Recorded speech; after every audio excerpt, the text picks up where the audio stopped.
আমরা যেটা পড়াচ্ছি আজকে লগের একটা বেসিক প্রপার্টি আমরা তোমাদেরকে শেখাচ্ছি। এই লগ এটা এ বেস বি, এই বেস এটাকে বলা হয় বিধান।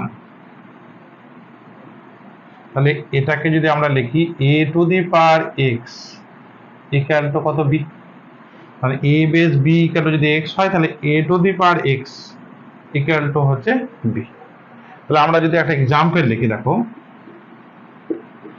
Log X base 49 equal to যদি 2 হয় তাহলে ফাইন্ড এক্স,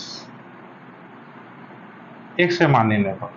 তাহলে দ্যাট ইমপ্লাই আমরা এটা লিখবো এক্স টু দি পাওয়ার মানে এক্স স্কোয়ার ইকুয়াল টু কত 49। তাহলে that imply x square equal to কত 7 স্কোয়ার। তাহলে এখন বেস দুটো যেহেতু সেম তাহলে এক্স এই পাওয়ার দুটো সেম, তাহলে বেস ইকুয়াল টু কত 7, তাহলে এক্স এর মান হচ্ছে 7। তাহলে এরপর বেস বা নিধান ইকুয়াল টু কত হচ্ছে 7।